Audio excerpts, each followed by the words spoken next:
สบายดีทุกคนยินดีต้อนรับเข้าสู่ช่องสาวลาวสะภาคอีสานจังหวัดสกลนครอำเภอสองดาวเนาะทุกคนมื้อนี้มาพบเจอกันในวันที่26 เมษายน 2568เนาะทุกคนมื้อนี้น้องสาวกะมาลินนำเนาะมาหากะได้ซื้อแนวกินนั่นนี่หลายอย่างนั่นแหละว่าสิพากันเฮ็ดแนวกินเนาะเดียวสลอจะพาไปเบิ่งจะเฮ็ดน้ำข้าวปุ้นแล้วก็จะเอียงก็จะเราซื้อแมงละงำบ่อีหยังมานี่แหละเนาะเดี๋ยวเราจะพาไปเบิ่งบอกกันว่าบ่ถึก เดี๋ยวสิพาเฮ็ดเนาะกินเนาะกินแล้วก็ก่อนจะไปหาเลี้ยงควายคือเก่าไปเดี๋ยวพาไปเบิ่งนี่ทุกคนมันสิมีหวกเนาะลูกออสนั่นแหละก็คือลูกหวกนั่นแหละเนาะกับอันนี้แมงละงำบ่อยู่บ้านเอิญแมงเหี่ยวจ้าแกงใส่นมไม่ส้มบ่บ่ บ่มีแล้วไม่ส้มนี่มีแมงเหี่ยวแล้วก็กุ้งน้อยนะกุ้งน้อยแล้วก็มีอยู่แล้วก็นี่เนาะแมงหวกลูกออดป่ะเดี๋ยวเฮาสิเฮ็ดกันอ้อกินเนาะเฮ็ดตามอันนี้สูตรของน้องสาวเลยนี่เพิ่นอยากกินว่าซั่นอยากกินก็เลยซื้อมาฝากของตอนหากินยากอยู่เด้นี่บ่มีคนขายอยู่แถวเขตบ้านเฮาบ่มีผู้ใดขายเลยอยู่แถวสองดาวไปตลาดยามใดบ่เห็นเนาะไปเดี๋ยวสิพาไปเฮ็ดวิธีเฮ็ดจังใดเดี๋ยวสิพาไปเบิ่ง อันนี้เป็นน้ำข้าวปุ้น กำลังที่ปรุงต้มเฮ็ดน้ำข้าวปุ้นเนาะทุกคนเอาปลานิ่นนั่นแหละปลานิ่น2 ตัวมาถ่ายว่าซั่น มาต้มเฮ็ดน้ำข้าวปุ้นเบิ่งน้ำข้าวปุ้นว่าซั่นว่าเป็นน้ำทะเล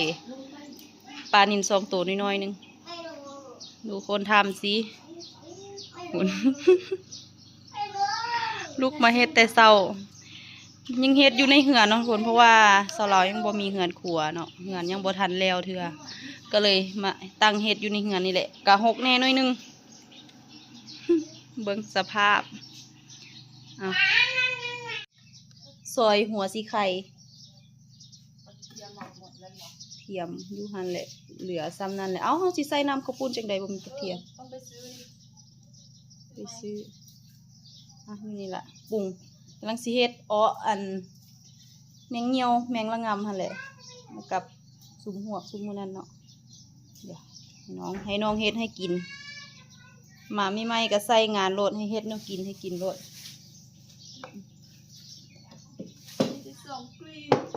สมันก็พอแล้วสิใส่อันนี้โอ้กูอยู่ไปเยี่ยมครัวใส่โลดลงตรงเต็งนี่โอ้ขอบคุณลวกแล้วเรียบร้อยให้เบิ่งนะข้าวปุ้น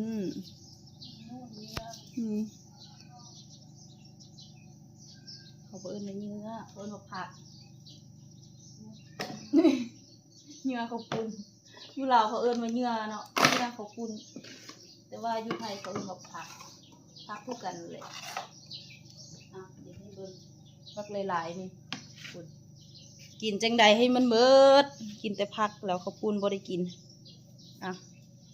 ขัวสาวลาวขัวจำเป็นเนาะเพราะว่าบ่ทันแล้วเทื่ออีกพุ่นละกำลังหาเงินเก็บเงินเฮ็ดเงินขัวก่อนโตขัวออกไปอันนี้เฮ็ดกินก็อยู่นี่นอนก็อยู่นี่เนาะซ้อมผักซอยผักหอมใส่หลายๆเอาใส่มื้อนี้เลยวะมื้อนี้หรอมั้งเฮ็ดซอยกันเพราะว่าตอนนี้กะเวลาจักโมงแล้ววะเวลาจะ2 โมงแล้วเวลา7:54 นาทีเฝ้าเฮ็ดเฝ้ากินไปหาน้องควายดิเพราะว่าบ่ได้ปลูกหญ้าไว้ปลานิลเอาให้เบิ่งดูปลานิลตัวใหญ่ๆเสียดน้ำข้าวปุ้น เอาอีกเทื่อนึงบ่ทันเห็น2 ตัวเลยนั่นโอ้น้ำจนว่าเต็มหม้อปลานิลซ้ำนั้นอยู่ลาวเอิ้นอ้ออยู่ไทยเอิ้นออม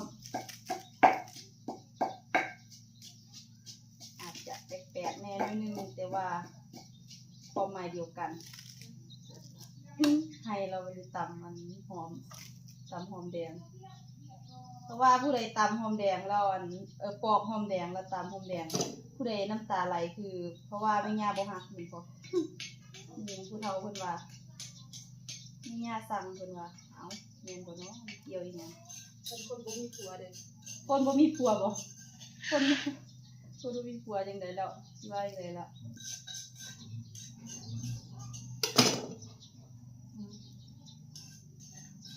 อ้าวฮะหายเอ้ย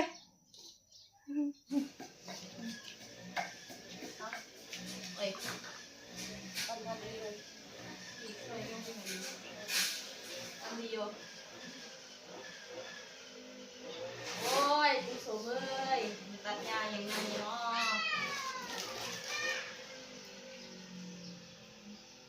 เพราะว่าเขาเบื่อ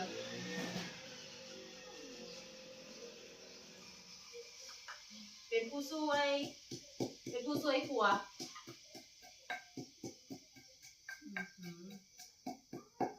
เสียตาว่ะ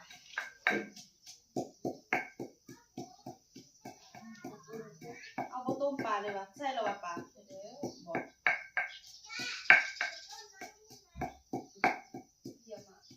กระเทียมเอาบอกกระเทียมกับหอมเดี๋ยวบอกเป็นเอากระเทียมยุ่งบ่มีเดี๋ยวเอามีดมาใส่เอามีดหายมีดเหี่ยวไปใส่วะเอาสวยหอมอย่างดีไม่ไปใส่มีดไปใส่เนาะไม่ต้องคิดเอาไปเลยเนียนอยู่บ่เอาเริ่มให้อีกที่เก่าให้เพิ่มมาอีกคนหนึ่งน้ำตาไหล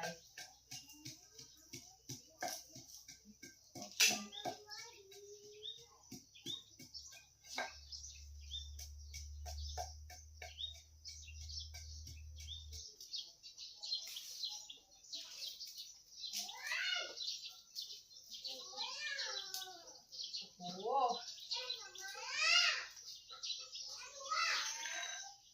อย่ากวนกันจ้าโอ้ยมองใช่เลยโอ้ยแสบตาเดี๋ยวให้ดูหน้าตาก่อนโอ้ยอ่ะให้เบิ่งหน้าตาปรุงแล้วใส่ข้าวเบื่อแล้วเรียบร้อยยังสิเอาผักหอมใส่แล้วก็พร้อมตั้งแก๊สเลยโอเคตากินบ่ยังต้มปลาแล้วเป็นที่เรียบร้อยเดี๋ยวมาเอาก้างออกจากปลาอุ้ยเราเอาแต่เนื้อเราเอาแต่ซีนเนื้อหรือซีนวะเนื้อปลาหรือซีนปลา ที่ตำเห็ดตำใส่น้ำข้าวปุ้นเนาะ2 ตัวใหญ่ๆ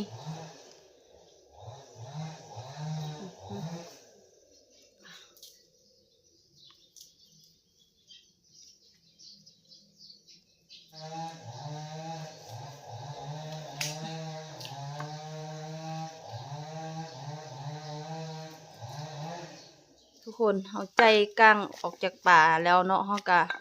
มาตำเครื่องที่สิเฮ็ดน้ำข้าวปุ้นเนาะตำหอมแดงกระเทียมแล้วก็มะเขือที่น้องสาวต้มเนาะต้มพร้อมปลานั่นแหละใส่โอ้ยแสบตาดิตำได้บ่ล่ะ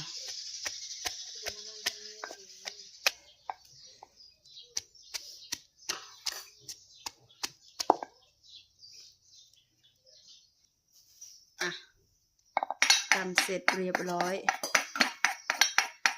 ตำแล้วเป็นที่เรียบร้อยพร้อมเอาไปเจียวตั้งน้ำมันแล้ววะโอเคเบิ่งดูกำลังซีมแนวกินลูกจากบ่อนนอนก็พากันเฮ็ดแนวกินเลยว่าท่านได้ล้างหน้าแปรงฟันว่าท่านได้ล้างหน้าถูแก้วเบิ่ง ปอดโถน้ำหลายโพดเอ็นบอกว่าเขาเบอร์จะไม่สุกเอาไว้อยู่นี่ละปกไว้นี่แหละจนน้ำแห้งพุ่นละโอเคแล้วเป็นที่เรียบร้อยเนาะตอนนี้กำลังจะมาเจียวอันนี้หอมเป็นนะน้ำโมเมนต์อันไฟแห้งกดบอกมันมีน้เผ็ดน้ำกระปุนสูตรสาวเราวจริงๆล่ะ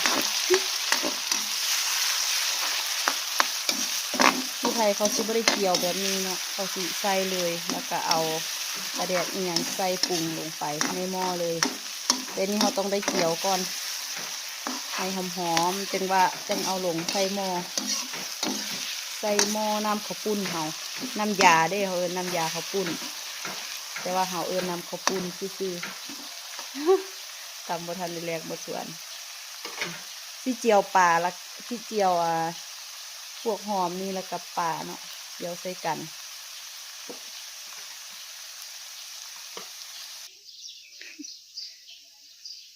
เฮ็ดอย่างพิธีพิถัน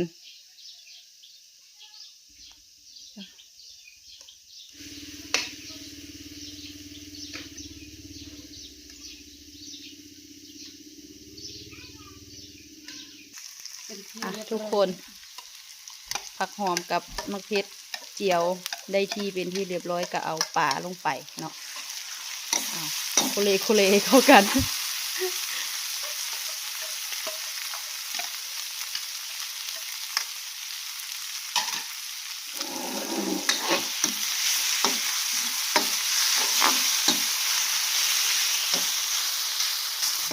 ไปได้แล้วได้ที่เป็นที่เรียบร้อยไปปิดแก๊สเอาโอเคใส่เลย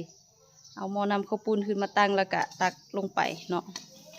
สิเป็นมันเยิ้มหรอกมันไม่แดงนิดหน่อยเพราะว่าเราบ่ได้เอาอย่างก็มาใส่น้ำหน้ามาใส่ก่อนเนาะมันกับแดงได้ซ้ำนี้เอาคือบ่ตักใส่นั่นราดลงเลยเอาน้ำมันสีลายโพดเบิ่งหน้าตาตรงเลงบ่คือน้ำยาอยู่ฝั่งนี้เนาะสิใส่หลายอย่างแต่ว่านี่ก็ใส่หลายอย่างได้คือกันแต่ว่ามันบ่มีซ้ำนี้กะกินซ้ำนี้ปกไว้ให้มันเดือดแล้วก็พร้อมเสิร์ฟเลยคนแล้วเป็นที่เรียบร้อยเบิ่งหวกใส่ถ้วยเดิมตักใส่ถ้วยแล้วเป็นที่เรียบร้อยข้าวปุ้นน้ำข้าวปุ้นตักพร้อมเสิร์ฟได้เลยพร้อมเสิร์ฟวันนี้กินข้าวเศร้านำกันเด้อกินทั้งข้าวปุ้นแล้วก็อันนี้หวกข้าวปุ้นน้ำใสเพราะว่าบ่กินน้ำข้นบ่เอาน้ำตกเอาแต่น้ำใสเบิ่งใสอีหลีเด้อน้องสิเป็นคนเสิร์ฟเดี๋ยวเราขอตัวกินข้าวก่อนเด้อทุกคนเราจะไปหาเบิ่งน้องควายคือเก่าน้องสาวจะอยู่เฮือนท่าเนาะข้าวขอบคุณมาเนื้อข้าวปุ้นมาสั่น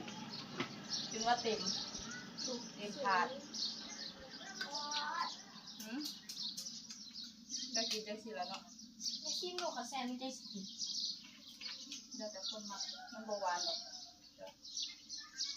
เค็มพูดเองสิมันชิใส่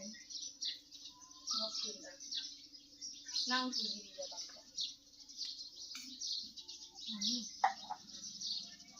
คนกินข้าวสมาธิ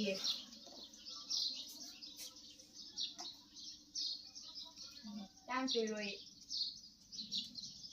ไปดูสาธิต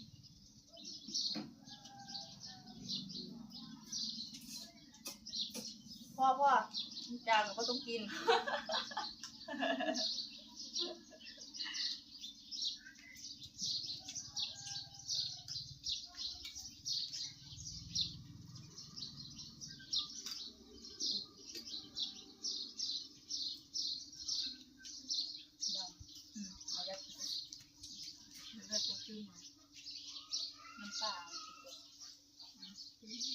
น้ำปลาน้ำปลา ดี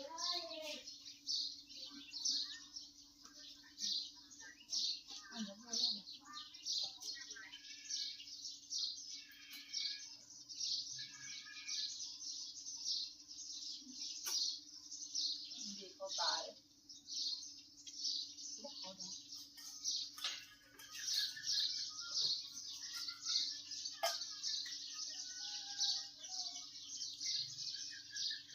เคยมึงแซ่เป็นไม่น่าแต่ก็อยู่นี่จริง